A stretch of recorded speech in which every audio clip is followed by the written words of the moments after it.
할렐루야. 우리가 시편을 통해서 계속해서 은혜를 받고 있습니다. 오늘은 시편 15편 말씀인데요. 이 15편은 다음과 같이 시작이 되죠. 1절 같이 한번 읽어볼까요? 시작. 여호와여 주의 장막에 머무를 자 누구 오며 주의 성산에 사는 자 누구 오니까. 아멘. 이 시편 15편 1절부터 질문이 나오죠. 주의 성산에, 주의 성막에, 주의 장막에 머무를 자가 누굽니까? 다른 말로 하면 예배 드릴 수 있는 자, 제사 드릴 수 있는 자, 주님의 성전에 들어갈 자격이 있는 자가 누굽니까? 라는 질문이 나오는 것입니다. 이 질문은요, 당시에 그 순례자들이 예배를 드리기 위해서, 제사를 드리기 위해서 이렇게 예루살렘 성전에 올라가면 이런 질문들을 주고받았다고 합니다. 그래서 우리가 하나님 앞에 나갈 때 마음의 준비를 하기 위해서 이런 질문을 하는 거죠. 이 제사를 드릴 자격이 있는 사람이 누굽니까? 주의 성전에 들어갈 자격이 있는 사람이 누굽니까? 그러면 이제 그 앞에 있던 문직이나 또는 그 제사장이 이렇게 답변을 해주는 거죠. 그 답변을 2절부터 5절까지 쭉 나오는 그 답변이에요. 이런 자가 여호와의 성전에 들어갈 자격이 있는 자다. 이렇게 답변을 해주는 겁니다. 이것은 구약시대에 했던 성전 의식이지만 동시에 뭐예요? 오늘날 우리에게 주는 말씀이죠. 예배 드릴 자격이 있는 사람이 누굽니까? 하나님 앞에 감히 나와서 예배 드릴 수 있는 자격이 있는 사람이 누굽니까? 라고 하는 그 질문에 대한 답이 될 수가 있는 것입니다.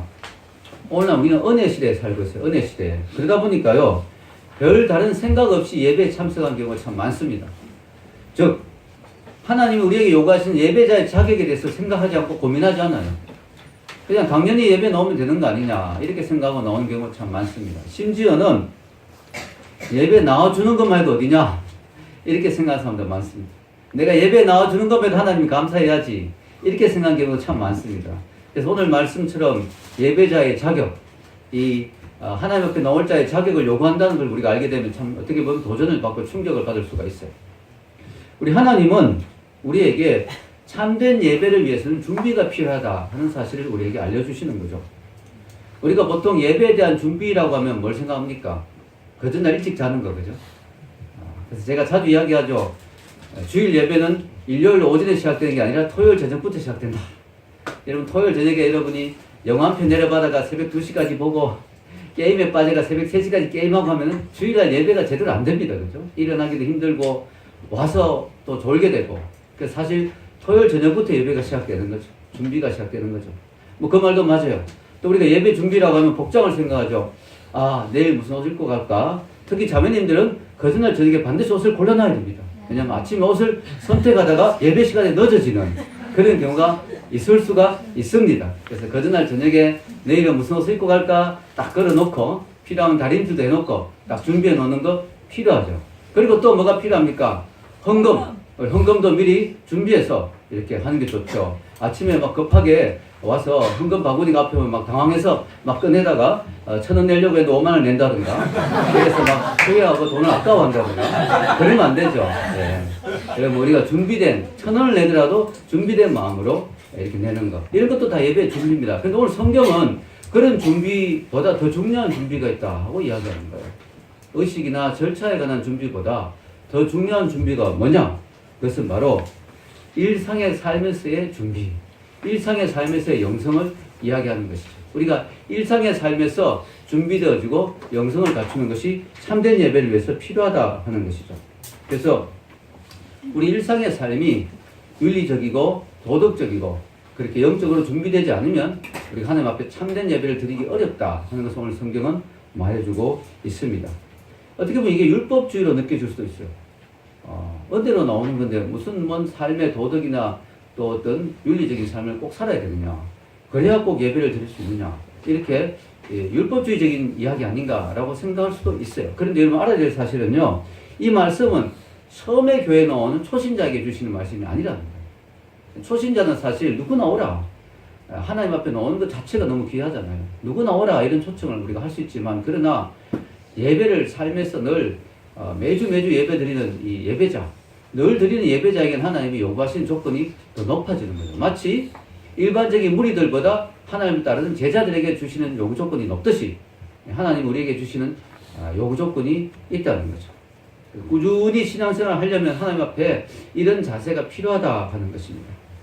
그래서 우리가 일주일 동안 살면 어떻게 살았든지 상관없고 일요일날 나와서 예배만 드리면 된다라고 착각하는 사람들에게 오늘 말씀을 주시는 것입니다. 구체적으로 나와 있어요. 상당히 구체적으로 이렇게 살아야 된다라고 나와 있습니다. 이것을 보면 우리가 무엇을 알 수 있냐면 하나님은 우리가 일요일날 교회에 나와서 예배드리는 태도도 중요하게 여기지만 일주일 동안의 삶도 참 중요하게 여기신다. 우리 일상의 삶도 아주 중요하게 생각하신다 하는 것을 우리가 알 수가 있습니다.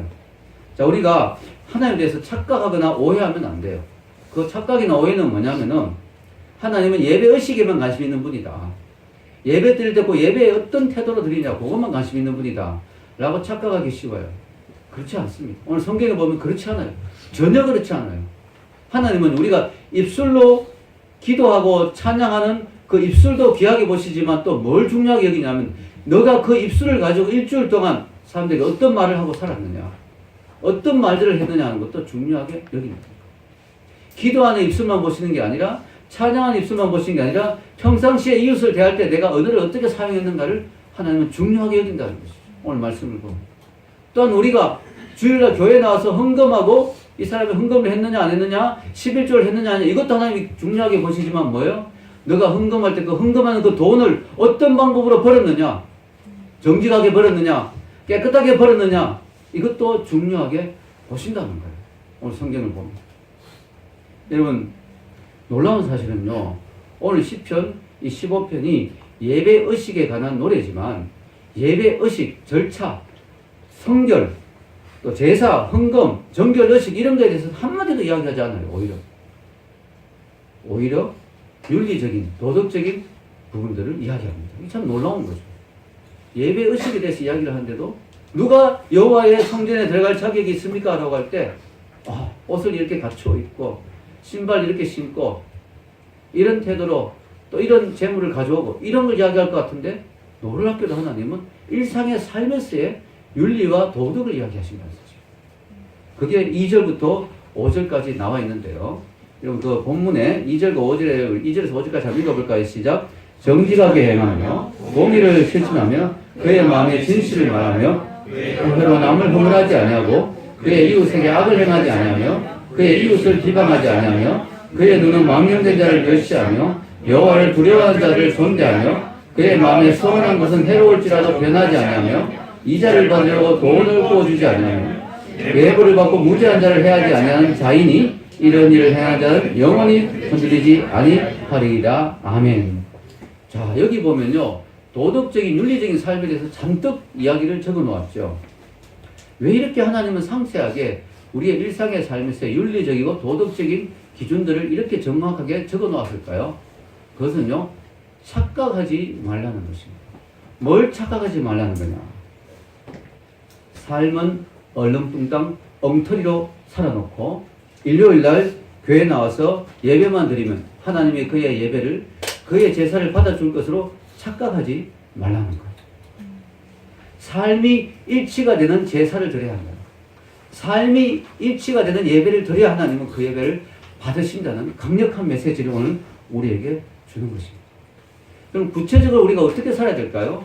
하나님은 모호하게 이야기하지 않습니다. 오늘 보면 아주 구체적으로 이야기하고 있죠. 한번 살펴볼까요?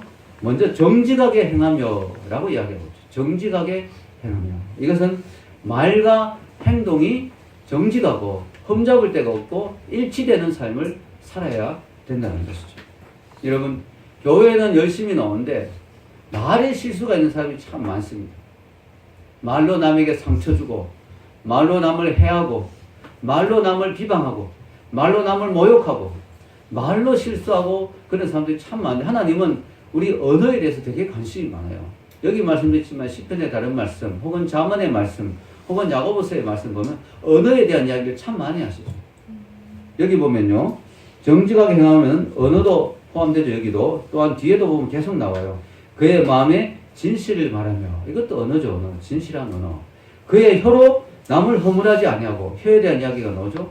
혀를 조심해서 놀려라. 또 그의 이웃을 비방하지 아니하며 이게 다 언어에 가는 말이에요. 무슨 말입니까? 우리가 주일날 찬양하고 기도하는 입술 너무 귀하고 찬양하고 기도하는 그 혀가 너무 아름답지만 일주일 동안 언어로 남을 죽이고 남을 비방하고 남을 모독하고 남을 모욕하고 하는 그 입술로 찬양하면 그 입술은 가증하다. 가증하다. 그 예배 받을 수 없다. 그 찬양 받을 수 없다. 그 기도 하나님이 받지 않으신다. 반드시 우리가 기억해야 되는 거죠. 또 2절에 보면 공의를 실천하며 라는 말이 나와요. 공의란 건 공의로운 거. 공평한 거죠. 여러분, 우리가 하나님 앞에 하나님 백성들이 어떻게 살아야 되느냐? 편파성이 없어야 되겠죠. 사리사욕이 없어야 되겠죠. 공의로워야 됩니다. 그 사람이 하는 모든 판단, 결정, 하는 모든 것들이 남들이 봐도, 객관적으로 봐도 참 공의롭다. 아, 억울하다. 부당하다. 편파적이다. 이게 아니고 공의롭다. 정의롭다. 이런 느낌이 들어야 된다는 거죠. 또 뭐요?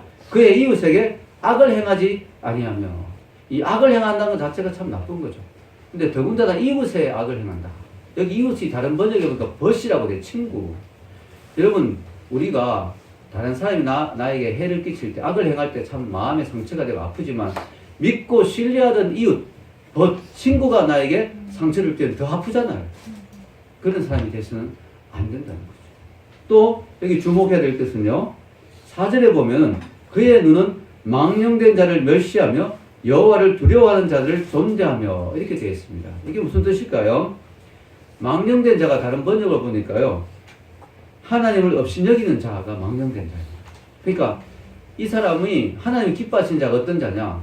하나님을 업신여기는 자를 멸시하고, 그 사람을 멀리하고, 하나님을 두려워하고 존귀 여기는 사람을 존중해주고 존귀 여겨주고, 그런 사람을 하나님은 기뻐하신다.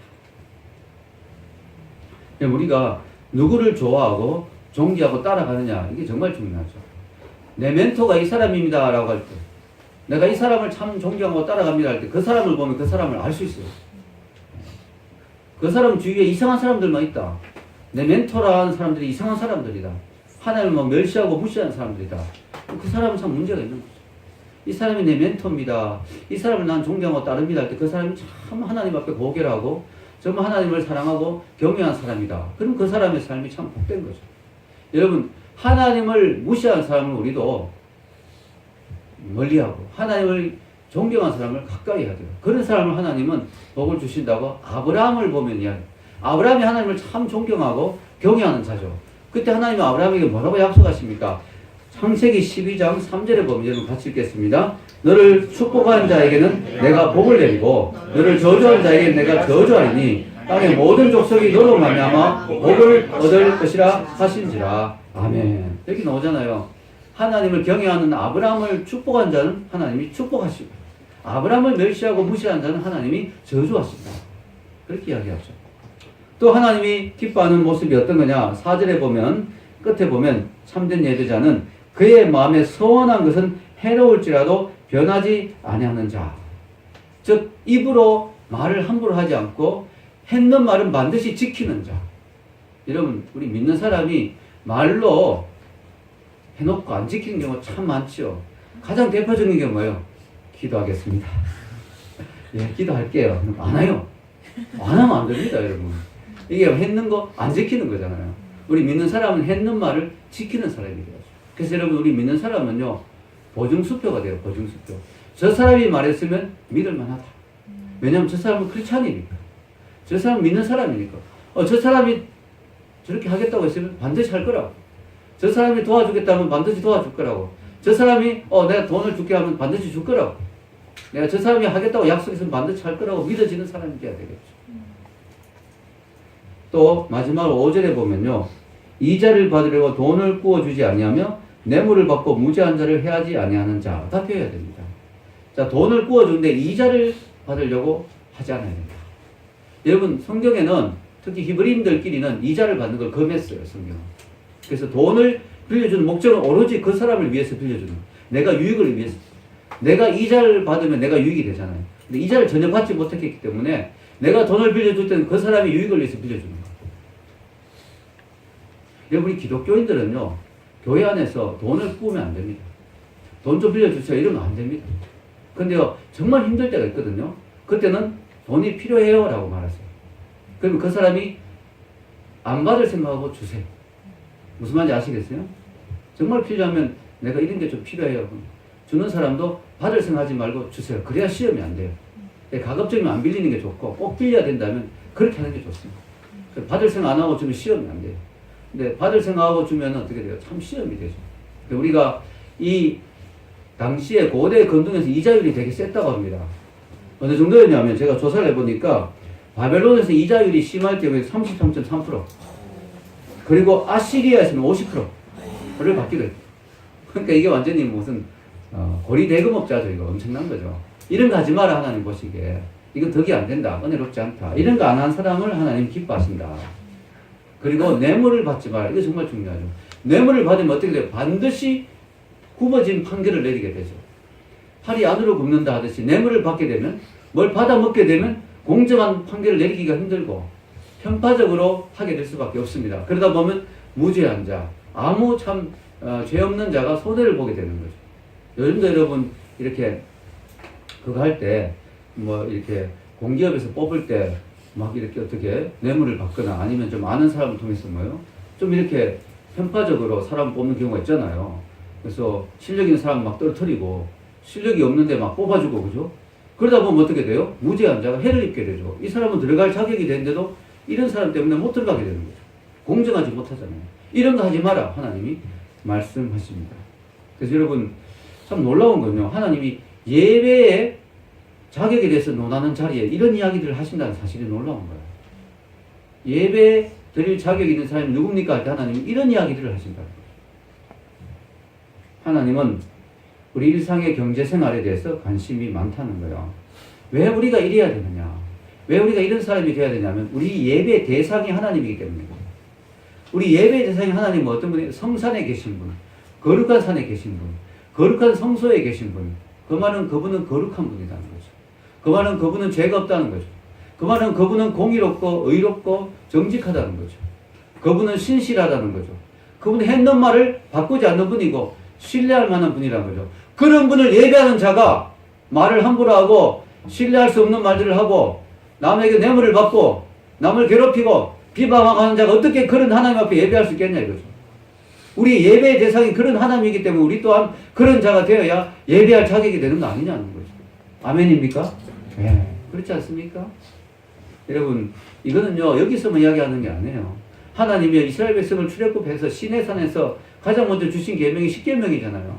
이 십계명도 예배 절차가 아니에요. 십계명을 보면 뭐예요? 전부 다 뭐예요? 하나님 사랑, 이웃 사랑. 하나님을 어떻게 대하고 이웃을 어떻게 대해야 되느냐? 살인하지 말라, 간음하지 말라, 남에게 거짓 증거하지 말라, 안식일을 거룩하게 지켜라, 하나님 이름을 망령되게 하지 말라. 전부 윤리적이고 도덕적인 그런 이야기들을 많이 하시는 것을 볼 수 있습니다. 예수님에게 가장 큰 계명이 뭡니까? 할 때도 예수님이 하나님 사랑과 이웃 사랑을 이야기했어요. 예배 절차를 이야기하지 않았어요. 여러분 우리가 중요한 것은요, 우리 삶에서 하나님 앞에서 그런 깨끗하고 정직하고 거룩한 삶이 밑바탕이 되어야 우리가 하나님 앞에 예배자로 설 수 있는 자격이 된다는 것입니다. 우리가 교회 와서 참 많이 듣는 말이 뭐냐면 은혜란 말이에요. 은혜. 근데 이 은혜란 말이 잘못 쓰일 수가 있어요. 잘못된 의도로 쓰일 수가 있어요. 이 은혜란 말이 일주일 동안 마음대로 죄를 짓다가 일요일날 하나님 앞에 고개만 숙이면 모든 죄가 다 용서된다는 그런 뜻으로 쓰임받으면 안 된다는 거죠. 하나님의 은혜를 모욕하는 행위라는 거죠. 물론 심각한 죄인이라도 진심으로 회개하면 하나님 받아주신다.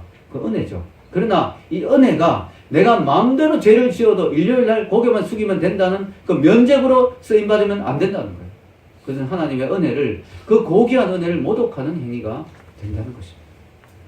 여러분 구약의 유대 종교는요 제사 종교예요. 철저히 제사의 바탕을 두는.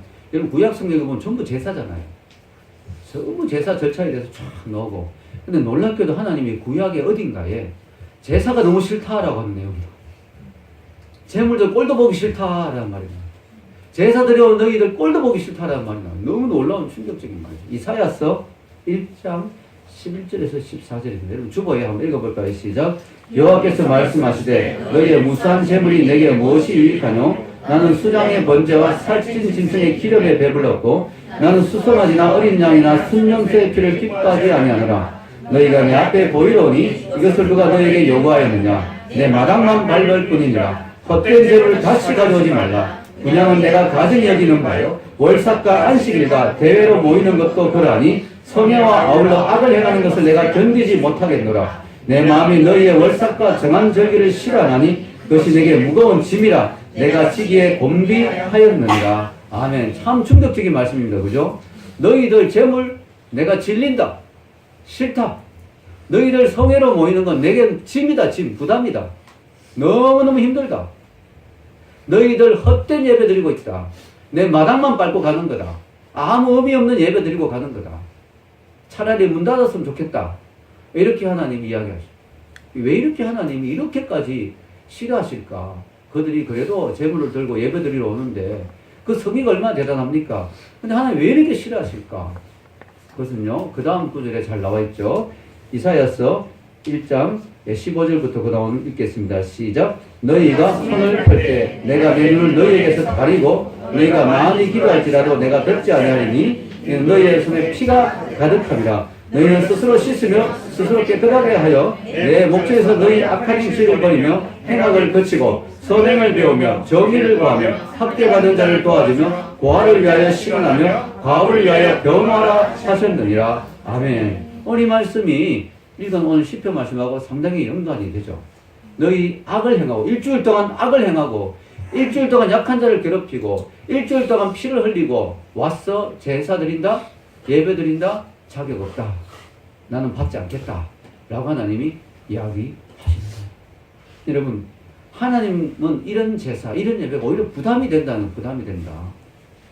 여러분, 악한 행위를 일삼고 손에는 피가 있고 행악을 일삼고 정의롭지 못하고 무지한 자를 괴롭히고 약한 자를 괴롭히는 그들이 드리는 제사, 그들이 드리는 예배를 하나님 받기 싫다는 거죠. 지금도 마찬가지입니다.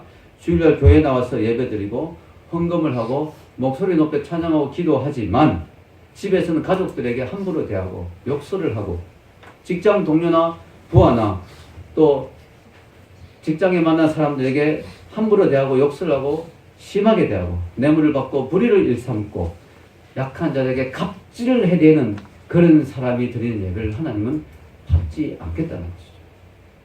여러분, 우리가 주일날 말끔하게 차려입고 멋진 모습으로 와서 예배를 드리고 헌금을 하면 하나님이 그 예배를, 그 헌금을 기뻐 받으실 것이라 착각에서 속히 벗어나야 됩니다. 완전히 착각입니다. 여러분, 물론 죄인이 와서 회개할 때 하나님은 기뻐 받으세요. 오늘 오전 씻어라. 씻겠다면 하나님 기뻐 받으시네. 그러나 씻지도 않고 자신의 죄를 살짝 감추고 아름다운 외투로 그럴듯한 헌금으로 살짝 감추고 하나님 앞에 예배드리면 하나님은 그걸 기뻐 받지 않겠다는 것이죠. 그래서 여러분, 오늘 이 말씀을 보면서 우리 삶을 돌아봐야 돼요. 우리 하나님은요, 시공간을 초월하는 분이잖아요. 일주일에 하루, 일요일이라는 시간 속에 갇혀있는 분이 아니에요. 일주일에 하루 이 예배당에 갇혀있는 분이 아니라는 거예요. 하나님의 시공간에 갇혀있는 분이 아님을 믿습니다. 아멘. 그래서 일주일의 삶이 중요한 거죠. 여러분, 오늘 이 말씀은요, 우리에게 도전을 줍니다. 삶과 예배가 분리되면 안 된다.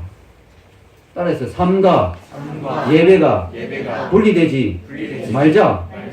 예배가 삶이 되고 삶이 예배가 되어야 그 예배가 하나님이 기뻐하시는 예배가 된다는 거예요. 여러분, 우리가 성경 창세기에 보면 아주 충격적인 내용이 나오죠. 뭐예요? 같은 자리에서 같은 예배를 드렸는데 그것도 같은 형제가 드렸는데 어떤 예배는 받으시고 어떤 예배는 안 받으신 하나님의 모습을 봅니다. 가인과 아벨. 한 사람의 예배는 받으시고 한 사람의 예배는 안 받으셨어요. 여러분, 우리가 예배만 드린다고 다 받는다고 착각하면 안 된다는 거죠. 여러분, 그래서 우리를 돌아봐야 돼요. 저도 그렇고 저도 말씀을 준비하면서 돌아봅니다. 여러분도 돌아봐야 돼요. 내가 일주일의 삶이 어땠는가? 내 삶이 하나님이 이 주일날 예배를 받을 만한 자격이 되는 삶이 되는가? 내 삶이 엉터리는 아니었는가?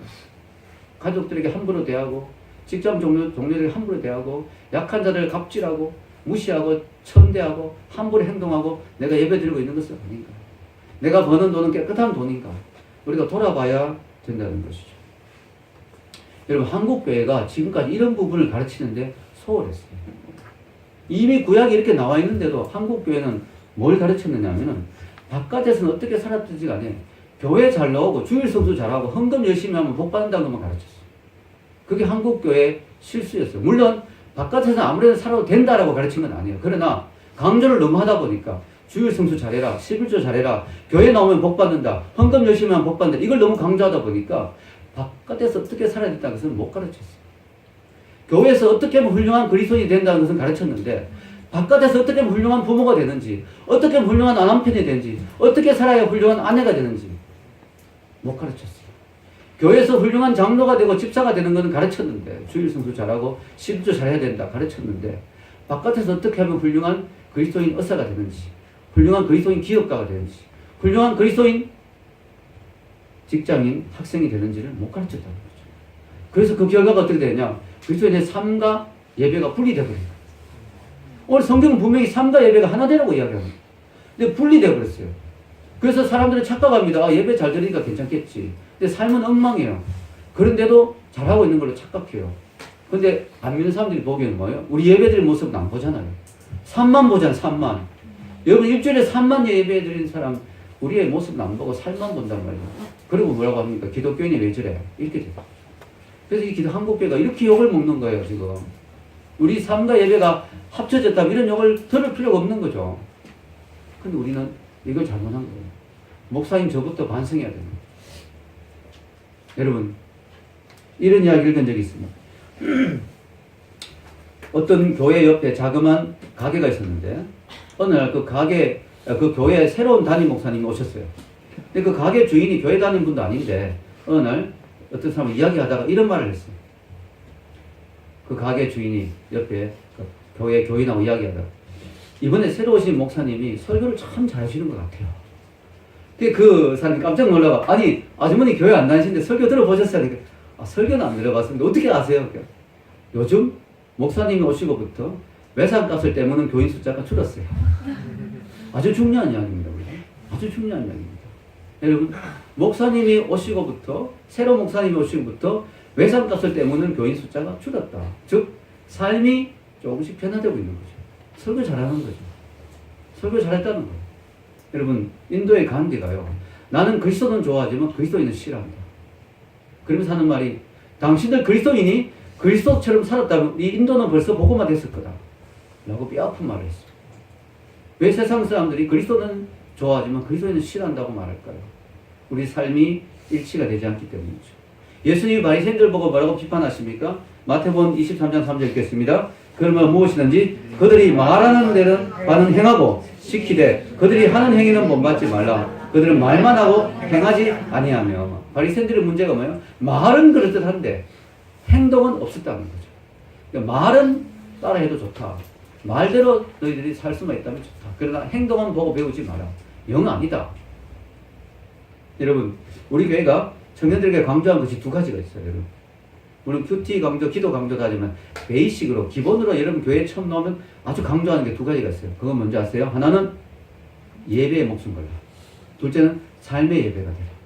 그 두 가지를 엄청나게 강조하거든요. 두 가지가 다 중요해요. 여러분이 예배의 목숨 것도 중요해요. 왜냐? 주일 성수 어기다 보면요. 점점 하나님과 멀어져요. 진짜 다른 방법이 없어요. 교회 예배 안 나오면서 하나님과 가깝다는 건 말이 안 되는 거예요. 예배 자꾸 빠지다 보면 하나님과 자연히 멀어지게 됐어요. 그래서 여러분 예배에 목숨 걸어야 돼요. 그리고 동시에 삶의 예배가 돼야 돼요. 아멘. 삶에서 예배가 돼야 돼요. 그래야 그 예배가 온전한 예배가 되는 거예요. 그래서 우리 교회는 이 두 가지를 계속 강조해요. 두 가지가 같이 가야 돼요. 하나도 등한시되면 안 됩니다. 주일 성수도 잘해야 되지만 일주일 동안 삶에서 예배가 따라가야 돼요. 주일날 제가 서 있는 이 강단이 거룩하죠. 여러분 이 강대상 거룩하죠. 제가 서 있는 이 강단이 거룩하듯이 일주일 동안 여러분이 세상에서 살면서 여러분이 앉아있는 도서관의 책상과 여러분이 앉아있는 직장에 근무하는 직장의 책상이 하나님 앞에 하나님을 드러내 보여주는 거룩한 강단이 되어야 됩니다. 아멘. 여러분은 일요일날은 제가 이 강단에서 여러분에게 설교하지만 여러분은 일주일 동안 여러분의 직장에서 여러분이 동료들에게 설교하는 거예요. 이게 바로 예수님의 삶이다. 이게 바로 예수님을 믿는 자의 삶이다. 이게 바로 하나님의 모습이다. 예수님을 믿는 사람, 믿지 않는 사람들은 성경도 안 보고 설교도 안 듣고 예수님도 관심이 없어요. 그럼 그들이 볼 수 있는 유일한 예수님은 여러분이에요. 여러분이 작은 예수가 돼야 돼요. 아멘. 리틀 크리스천. 그게 크리스천이라는 뜻이죠. 리틀 크라이스트. 작은 그리스도가 바로 크리스천이에요. 여러분이 크리스천이라는 건 뭐냐? 그리스도를 전하는 사람. 그리스도를 보여주는 사람. 여러분 루트가 그런 말 했다 그러죠? 제가 작년에 종교개혁 500주를 맞이해서 루터가 했는 말 뭐예요? 이웃에게 그리스도가 되는 것이 그리스도인의 의무다. 아멘? 이웃에게 그리스도가 되는 것이 그리스도인의 의무다. 여러분, 이 주일날 제가 설교하던 강대상만 거룩한 강대상이 아니에요. 여러분, 앞으로 일주일 동안 살면서 그런 마음으로 공부하시고 근무하십시오. 내가 앉아있는 이 책상이 설교단이다. 아멘? 예수님을 드러내주는 설교단이다. 아멘? 네. 압니다. 이런 설교가 상당히 부담스럽다는 거. 특히 양재식 대표님 이런 분 엄청 부담됩니다. 예, 여러분 압니다. 그러나 여러분, 약콩 마요가 착한 콩이듯이, 착한 마요듯이 기업의 대표도 착해야 되죠. 아멘? 예, 우리 익성경제가 따라온 거 보니까 잘하시는 것 같아요. 우리 재식이 형들. 여러분, 우리 삶의 자리가 예수님을 드러내는 설교단이 되는 거예요. 민준 형제가 춤추는 그 학원의 그 춤추는 무대가 바로 설교단이에요. 아멘? 예, 하나님을 드러내는 장소라는 것이죠. 이게 바로 오늘 성경이 요구하는 그 요구예요. 그게 바로 예배자의 모습입니다. 그래서 저는요, 일주일 동안 우리가 예배가 준비돼서 오면 얼마나 좋을까요? 일주일 동안 완전히 죄에 찌들어가지고 실컷 죄만 짓다가 주일날 교회에 나와서 샤워 한번 하면서 씻어야지 하고 나오는 그런 태도가 아니라, 여러분 중에 많은 사람들이 일주일 동안 삶의 자리가 예배가 되었어. 주일날 함께 예배드리자고 나온다면 이 예배가 얼마나 은혜가 넘치고 하나님의 영광이 임하는 예배가 되겠습니까? 아멘? 그래서 저는 이런 말 하고 싶어요. 일주일 동안 우리가 삶의 자리가 예배 드리는 준비잖아요. 여기 예배 준비죠. 그래서 예배를 준비하는 시간도 예배다. 아멘? 따라서 예배를 준비하는 시간도 예배다. 네? 예배를 준비하는 시간도 예배예요. 결론을 내리겠습니다. 이런 설교를 들으면서 부담을 느끼면서 여러분 이런 생각하는 사람이 혹시 있을 수도 있어요. 정말 우리가 그렇게 살아야 된다면 너무 부담스럽습니다. 도대체 왜 우리가 그렇게까지 고생하면서 그렇게까지 힘들게 준비하면서 예배자가 돼야 됩니까? 왜 우리가 그렇게까지 힘들게 고생하면서 하나님의 성소에 들어간 자가 돼야 됩니까? 그 질문에 대한 답이 오늘 말씀의 끝에 너무 멋있게 마침표로 나와 있어요. 활용정정 마무리하는 말씀이 뭐야? 끝에 5절을 보겠습니다. 읽겠습니다. 이런 일을 행하는 자는 영원히 흔들리지 아니하리이다. 아멘.